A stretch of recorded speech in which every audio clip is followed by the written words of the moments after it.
Hello Hacksters! Let's take a quick look at the new nRF7002 evaluation kit from Nordic Semiconductor. It's an Arduino shield designed to bring Wi-Fi 6 to Nordic's line of ultra-low power wireless IoT solutions for long-life battery-powered Wi-Fi. The fine folks at Nordic have sent it to us along with a cute nRF70 series t-shirt and some stickers. Alright, let's get this out of the box. The box includes this card with a link which takes you to the Getting Started tab on the product page. Then of course the evaluation kit itself.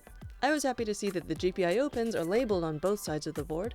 They're also surface mounted, including the ICSP header, with tinned contacts on the top. The board features its own built-in antenna, plus a connector for a separate one. There are connectors for external power broken out in through holes, giving you flexibility, along with an indicator LED for battery power. The nRF70 series of Wi-Fi companion ICs provides seamless Wi-Fi connectivity alongside other protocols, such as Bluetooth Low Energy, Thread, or Zigbee, and tools like Wi-Fi-based locationing by sniffing local Wi-Fi hub SSIDs. As the nRF7002 is specifically designed to work with a host, such as Nordic's nRF52 and nRF53 series multi-protocol SoCs, as well as the nRF91 series cellular IoT system and package, this kit is designed to connect easily with the nRF52840, nRF5340, and nRF9160 developer kits. But it can also be used with non-Nordic host devices. Either way, the chip communicates with the host over SPI or QSPI.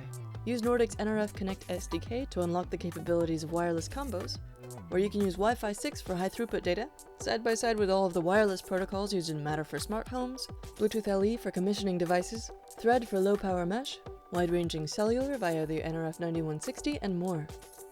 One suggested use case is a device that uses Wi-Fi when it's at home and switches to cellular when it goes traveling, such as a scooter, pet tracker, or asset tracker. The nRF7002 EK can also emulate the other nRF70 series ICs. You can build combos that enable the best possible location data when it really counts. With its Arduino Shield form factor and Linux reference driver, this evaluation kit plays well with others, as an easy way to explore the nRF7002's feature set. If you're after a standalone development kit to start building your product, the nRF7002 DK is a beefier option with tons more GPIOs and mounting headers to host Arduino shields. Thanks again to our friends at Nordic Semiconductor for sending this over. Explore further with us on Hackster.io, where you can find tons of project tutorials using Nordic tech, as well as contests, news, and videos like this. Subscribe for more hardware in your feed, and hack on.